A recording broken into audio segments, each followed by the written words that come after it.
Welcome to Mahalakshmi vlog channel. எல்லோரும் எப்படி இருக்கீங்க? எல்லோரும் நல்லா இருக்கீங்களா? நாங்கள் நல்லா இருக்கோம். நீங்களும் நல்லா இருப்பீங்கன்னு நினைக்கிறேன். வாங்க, ஞாயிற்றுக்கிழமை வாரத்தில் ஒரு நாள் எல்லோருக்கும் லீவுக்காண்டி தான் அந்த ஞாயிற்றுக்கிழமையே உருவானது. ஆனால் இந்த பெண்களுக்கு மட்டும் என்றைக்குமே லீவே கிடையாதுப்பா. ஞாயிற்றுக்கிழமைனாலுமே வீட்டில் வேலை இருக்க தான் செய்யுது. சமையல் செய்ய தான் செய்கிறோம், பாத்திரம் கழுவ தான் செய்கிறோம், வீடை கூட்ட தான் செய்கிறோம், அன்னைக்கும் துணி துவைக்கிறோம், சமைக்கிறோம். எல்லா வேலையும் நமக்கு பெண்களுக்கு நான் சொல்கிறேன், நிஜமாவே வாரத்தில் 7 நாளும் வேலையே தான்ப்பா. வருஷம் ஃபுல்லாகவே வேலை தான். அந்த மாதிரி தான் இருக்குது. ஞாயிற்றுக்கிழமை எனக்கு வீட்டில் பாத்திரம் பாருங்கப்பா. சரி, இன்றைக்கி ஞாயிற்றுக்கிழமை கொஞ்சம் நேரம் தூங்கலாம் அப்படின்னு நினச்சா பாத்திரம் இவ்வளோ கிடக்கு. ஆனால் ஒரு 8 மணி வரைக்கும் மட்டும் நான் தூங்கினேன் ஞாயிற்றுக்கிழமைனால. அதனால் அவ்வளோ பாத்திரம், எல்லா பாத்திரத்தையும் அழகாக கழுவி, அடுப்பெல்லாம் நான் ஃபஸ்ட்டே நல்லா நீட்டாக தொடச்சி ஒரு கோலம்லாம் போட்டு வச்சாச்சு. எப்படி சொல்கிறது, அடுப்பு எப்பவுமே சுத்தமாக இருக்கணும். சுத்தமாக இருந்தால் தான் வீட்டில் மகாலட்சுமி தங்குவாங்க, சரிங்களா?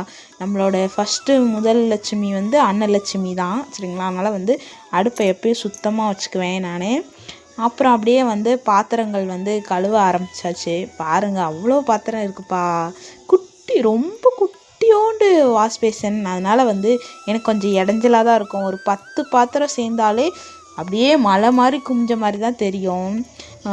இந்த குக்கரு அதெல்லாம் அப்பப்போ கழுவணும். நான் சமைச்சிட்டு சனிக்கிழமை நைட்டு எல்லாம் சமைச்சு சாப்பிட்டுட்டு அப்படியே ரொம்ப சோம்பேறி ஆயிடுச்சு, ரொம்ப டயர்டாயிடுச்சு. சனிக்கிழமைனாலே நாளைக்கு நமக்கு ஞாயிற்றுக்கிழமை அப்படிங்கிற ஒரு லீவு, அதனால் இன்றைக்கி கொஞ்சம் நேரம் ரெஸ்ட் எடுக்கலாம் அப்படி சொல்லிவிட்டு சனிக்கிழமை அப்படியே அசால்ட்டாக இருந்துட்டேன். ஆனால் ஞாயிற்றுக்கிழமை காலையில் உள்ளே பார்த்தோம்னா கிச்சன் இப்படி தான் கிடக்கு. அதனால் சரின்னு சொல்லி அவ்வளோ பாத்திரத்தையும் கடன்னு கழுவுறேன்ப்பா. நீங்கள்லாம் எப்படி இருக்கீங்க? எல்லோரும் நல்லா இருக்கீங்களா? நம்ம சேனல் பிடிச்சா மறக்காமல் லைக் பண்ணுங்கள். அப்போ தான் அடுத்தடுத்த வீடியோ பார்க்க முடியும். டெய்லி ஏதோ ஒரு வீடியோ நான் நம்ம சேனலில் கண்டிப்பாக தருவேன், விலாகாக தருவேன், சரிங்களா? உங்களுக்கு விலாக் பார்க்க பிடிக்கும், இந்த மாதிரி சேனல்லாம் உங்களுக்கு பிடிக்கும். பூஜை, சமையல், கிளினிக், அப்புறம் ஏதாவது எப்படி சொல்கிறது, எனக்கு பிடித்த விஷயங்கள் அப்படின்னா, எனக்கு என்னென்ன தோணுதோ அது எல்லாமே என்னோடய சேனலில் தருவேன். ஒரு பூஜை பண்ணுவேன், திடீர்னு ஒரு பூஜை பண்ணுவேன், திடீர்னு ஒரு சமையல் செய்வேன், அந்த மாதிரி, சரிங்களா? அதனால் எனக்கு பிடித்த சேனல் பேசாமல் மாற்றிடலாமான்னு பார்க்குறேன். அது எப்படி வைக்கலாம் தலைப்பு? சேனலுக்கு ஏதாவது நல்ல ஒரு பேர் வைக்கணும்ப்பா. என்ன பேர் வைக்கிறது நான் யோசிச்சுட்ருக்கேன். அப்புறம் பாருங்கள், இன்னும் பாத்திரம் கழுவிட்டே தான் இருக்கேன், அப்படியே பாருங்கள்.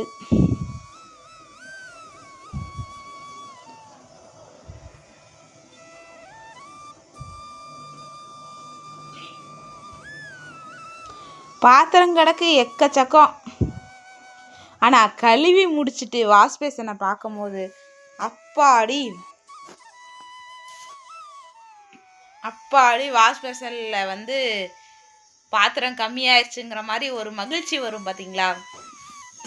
பாத்திரம் இருக்கும் போது ஒரு கவலை இருக்கும். பாத்திரம் எல்லாம் கழுவி முடித்து கடைசியாக வாஷ் பேசனை கழுவி விடும் போது அப்பாடி எல்லா பாத்திரமும் கழுவியாச்சு அப்படிங்கிற ஒரு சந்தோஷம் வரும். குக்கரை கழுவிட்டு இருக்கேன் நான். எங்கள் வீட்டில் இருக்கிறது மொத்தமே 3 குக்கர் தான். அப்புறம் 3 குக்கருமே இங்கே கிடக்கு கழுவுறக்கு. என்னப்பா பண்ணுறது அப்படின்ற பாத்திரத்தை கழுவியாச்சு. பாருங்கள், கழுவிட்டே இருக்கிறேன்.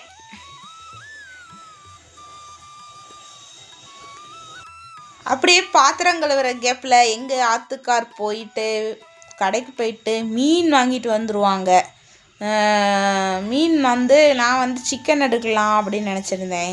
எங்கள் வீட்டுக்காரன் என்னென்னா மீன் வாங்க போகிறேன், நான் கால் பண்ணியிருந்தேன், எங்கே இருக்கீங்கன்னு கேட்டேன். நான் மீன் வாங்கிட்டு இருக்கேன் மகான்னு சொல்லிட்டாங்க.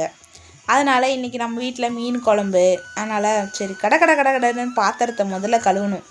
பாத்திரம் ரொம்ப நிறையா பாத்திரமா, அதனால தான் இப்படி ஸ்லோவாக ஓடிட்டுருக்கேன். அப்போயும் நான் கொஞ்சம் ஸ்பீட் பண்ணி எடிட் பண்ணேன். இருந்தாலும் அவ்வளோ பாத்திரங்கள் பாருங்கப்பா. எனக்கு பாத்திரங்கள் சோப்பெல்லாம் பிடிக்கவே பிடிக்காது. நான் விம் ஜெல் தான் யூஸ் பண்ணுவேன். விம் ஜெல் இருந்துச்சுன்னா எவ்வளோ பாத்திரம்னாலும் தேய்ச்சிருவேன். அந்த சபினா அதெல்லாம் போட்டு கழுவாங்கள்ல, எனக்கு அதெல்லாம் வந்து செட்டே ஆகாதுப்பா. சபினாலாம் நான் தேய்ச்சேன்னு வச்சுக்கோங்களேன், சரியாகவே கழுவாமல் விட்டேன்னு வச்சுக்கோங்களேன், சபினாலாம் அப்படியே தட்டில் அங்கங்கே ஒட்டிக்கும். அது வந்து எனக்கு என்னவோ சபினா அந்த விம் விம்மு சோப்பு அதெல்லாம் வந்து எனக்கு செட்டே ஆகாது. நான் எப்போ விம் ஜெல் வாங்கிக்குவேன், அதில் ஒரு சொட்டு ஊற்றுவேன். ஒரு சொட்டு ஊற்றினாலே அவ்வளோ பாத்திரம் வந்து நம்ம தேய்ச்சிடலாம்.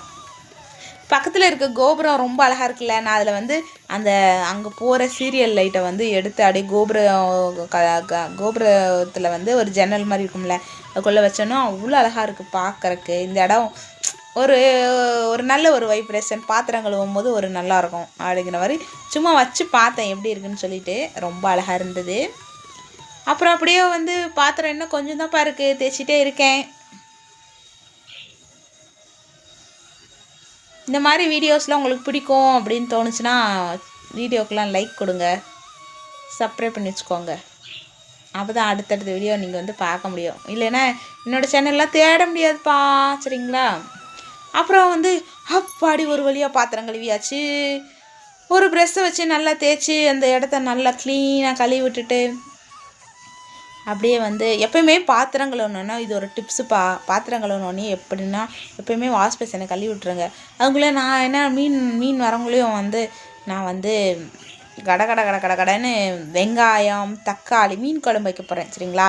என்ன பண்ணணும்னு நான் சொல்கிறேன், உங்களுக்கு பிடிச்சா நீங்கள் இது மாதிரி செஞ்சு பாருங்கள். ஒரு வடை சட்டியில் எண்ணெய் ஊற்றி வெங்காயம் தக்காளி தேங்காய் பொட்டுக்கடலை குழம்புக்கு போடுங்க நிறையா. அப்போ வந்து குழம்பு வந்து நல்லா ஒரு கொஞ்சம் நல்லா திக்காக கிடைக்கும். நல்லா தோசைக்கும் வச்சுக்கலாம். இப்போ நம்ம காலையில் வைக்கிற மீன் குழம்ப நைட்டு வந்து தோசைக்கும் வந்து வச்சுக்கலாம். நல்லா 2-3 பொட்டுக்கடலை போடுங்க. போட்டுட்டு நல்லா எண்ணெயில் கடன்னு வணக்கிடுங்க. நல்லா வணங்கணும், சரிங்களா? நான் வந்து சின்ன வெங்காயம் தான் போட்டிருக்கேன். சின்ன வெங்காயம் தான்ப்பா குழம்புக்கு டேஸ்ட்டாக இருக்கும், சரிங்களா? எங்கள் வீட்டுக்காரர் என்ன சொன்னார்னா போன வாரம், என்ன மகா மீன் வாங்கிட்டு வந்து குழம்பு வச்சா ஞாயிற்றுக்கிழமை ஒரு நாள் தான் இருக்குது, மறுநாளைக்கு குழம்பே இருக்க மாட்டேங்குது அப்படின்னு சொல்லி திட்டி விட்டார். அதனால் வந்து நான் வந்து சரி அப்படி சொல்லிட்டு இந்த வாட்டி நிறையா வெங்காயம் நிறையா கொஞ்சம் தேங்காய் கொஞ்சம் எச்சா குழம்பு வைக்கலாம் அப்படின்னா கொஞ்சம் குவான்டிட்டி அதிகமாக நாளைக்கு காலையிலையும் வர்ற மாதிரி குழம்பு வைக்கலாம் அப்படி சொல்லிட்டு பிளான் பண்ணியிருக்கேன். அப்புறம் வந்து வடச்சட்டியில் எண்ணெயை ஊற்றி கடுகு வெந்தயம் போட்டு நல்லா வரமிளகா கருவேப்பிலை அப்புறம் ஒரு 2 பூண்டை தட்டி போட்டு நல்லா தாளிச்சிருங்க. தாளித்த பிறகு ஈஸியான மீன் குழம்பு நான் வந்து இப்படி தான் வைப்பேன் என்னோடய ஸ்டைலில். தாளித்ததுக்கப்புறம் அரைச்சி வச்ச மசாலாவை போட்டு அப்பப்போ நான் அங்கிட்டு இங்கிட்டு போகும்போது பேய் மாதிரி இருந்தேன்னா பயந்துடாதீங்க, சரிங்களா? அதனால் வசல் பொடியும் போட்டு கடன்னு நல்லா வந்து வணக்கி விட்ருங்க. ஆல்ரெடி நம்ம வந்து வெங்காயத்தை எல்லாம் வணக்கி தான் அரைச்சி ஊற்றிருக்கோம். இருந்தாலும் எண்ணெய் கொஞ்சம் ஊற்றி நல்லா வணக்கிடுங்க, சரிங்களா? நல்லா வணக்கி இன்றைக்கி நம்ம என்ன குழம்பு வைக்க போகிறோன்னா பாறை மீன் குழம்பு, சரிங்களா? பாறை மீன் குழம்பு பாறை மீன் வறுவல், சரிங்களா? மசாலாலாம் நான் விரைவி வச்சுட்டேன். அந்த வீடியோலாம் எடுக்கலைப்பா, டைம் வந்து வேகமாக போயிட்டுருக்கு, பசி வந்து ஓவர் ஆயிடுச்சு.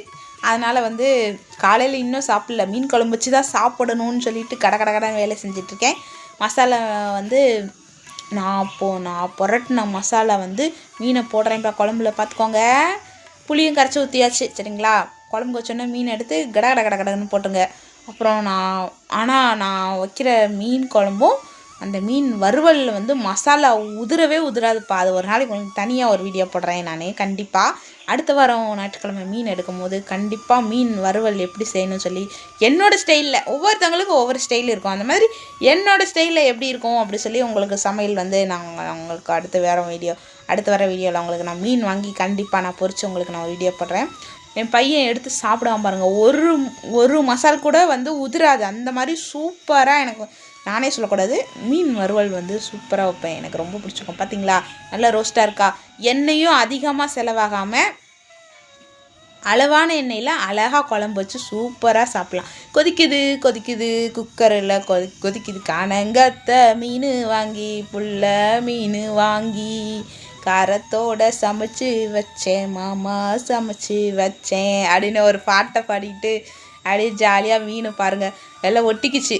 அப்புறம் அதை வந்து அப்படியே போட்டு இந்த பாறை மீன் வந்து முள்ளே இருக்காதுப்பா, குழந்தைங்களுக்குலாம் நல்லா கொடுக்கலாம். எப்பயுமே பாறை தான் வாங்குவேன். வாங்க சாப்பிட்லாம் அப்படி சொல்லிட்டு சமைச்சாச்சு. ரொம்ப பசியாயிடுச்சு. கடை முன்னாடி இருக்க ரூம் போய் வச்சுட்டு அங்கே அப்படியே சாப்பிட்லாம் அப்படின்னு சொல்லிட்டு எங்கள் குட்டி பையன் ஊஞ்சலில் என்ன சேலையில் வச்சுட்டு அவனை ஆறாரோ ஆறிறாரோ செல்ல கொட்டி தங்க கட்டின்னு ஆட்டி விட்டுட்டு அப்படியே கொஞ்சம் நேரம் விளாண்டுட்டு வாங்க சாப்பிட்லாம் அப்படின்னு சொல்லிட்டு எல்லாரையும் சாப்பிட கூட்டிகிட்டு வந்து ஞாயிற்றுக்கிழமை இப்படி எல்லோரும் சேர்ந்து உட்கார சாப்பிடும் போது அது ஒரு சந்தோஷம். பார்த்தீங்களா என் பையன் மீன் எடுத்து சாப்பிட்றானா, சூப்பராக இருக்கும். மீன் நிஜமே சூப்பராக இருந்துச்சுப்பா. மசாலா வந்து அப்படியே உதிராமல் அது ஒரு நல்ல ஒரு ஃப்ரையா ஆமாம் சொல்லுவாங்கள்ல, எப்படி சொல்லுவாங்க எனக்கு வந்து வாயில் வர மாட்டேங்குது இங்கிலீஷு.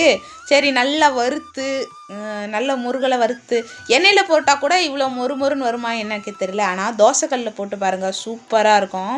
அப்புறம் என் பையன் பாருங்கள் கலர் மீனெல்லாம் வீடியோ எடுத்து வச்சுருக்கான். அடுத்த வீடியோவில் உங்களுக்கு நான் காட்டுறேன், மீன் டூர் காட்டுறேன். அப்புறம் அழகா சுட சோறு போட்டு நல்லா குழம்பு மீன் குழம்பு போட்டு பின்னாடி தள்ளி உட்காந்து நல்லா சாப்பிடு அப்படின்னு சொல்லிட்டு நானும் சுட சாதம் போட்டு நாங்கள் 2 பேரும் நானும் என் சின்ன பையனும் இன்ட்ரெஸ்டாக சாப்பிட்டுட்ருக்கோம். என் பெரிய பையன் பக்கத்தில் உட்காந்து தொணன்னு கேள்வியே கேட்டுட்ருக்கேன். நான் சொன்னேன், ராகுலே நாங்கள் மீன் சாப்பிட்றோம், எங்களை டிஸ்டர்ப் பண்ண. அங்கே பாருங்கள் படுத்துருக்கானா, படுத்துட்டு ஒவ்வொரு கேள்வியாக கேட்டுட்ருக்கான். மகா அது என்ன இப்படி இது என்ன இப்படி அப்படின்ட்டு. நான் சொன்னேன், நானே இன்ட்ரெஸ்ட்டாக சாப்பிட்டுட்ருக்கேன், ஏன்டா தம்பி சாப்பிடும் போது டிஸ்டர்ப் பண்ணுற, இருடா தம்பி நான் சாப்பிட்டு முடிச்சுட்டு வந்து உனக்கு பதில் சொல்கிறேன் அப்படி சொல்லிட்டு இருந்தேன். அப்புறம் அப்படியே வந்து மீன் குழம்பு சாப்பிட்டாச்சு. நீங்கள் எல்லாம் சாப்பிட்டீங்களா? உங்கள் வீட்டில் ஞாயிற்றுக்கிழமை என்ன சமையல்? எங்கள் வீட்டில் மீன் குழம்பு தான். அப்புறம் என் பையன் வந்து காலை நீட்டி உட்காந்துருப்பான் போல், நான் வந்து கவனிக்கலை. சரி சின்ன பையன் தானே, அப்புறம் வந்து நானும் கவனிக்கலை. அங்கே பாருங்கள் காலை எப்படி நீட்டி வச்சுருக்கானே. சரி குட்டி குழந்தை தானே பரவாயில்ல அப்படி சொல்லிட்டு அப்படியே வந்து நாங்கள்லாம் சாப்பிட ஆரம்பித்தோம். என் பையன் வந்து பெரிய பையன் சாப்பிடல, அவன் வந்து நான் அப்புறமா சாப்பிட்டுக்கிறேன் மகா அப்படின்னு சொல்லிட்டானா. அதனால் சரின்னு சொல்லிட்டு நாங்கள்லாம் சாப்பிட்டோம். நீங்கள்லாம் சாப்பிட்டீங்களா? அடுத்த வீடியோவில் பார்க்கலாம். நம்ம சேனல் பிடிச்சா மறக்காமல் லைக் அண்ட் சப்ஸ்கிரைப் பண்ணி வச்சுக்கோங்க. வாழ்க வளமுடன். நன்றி, வணக்கம்.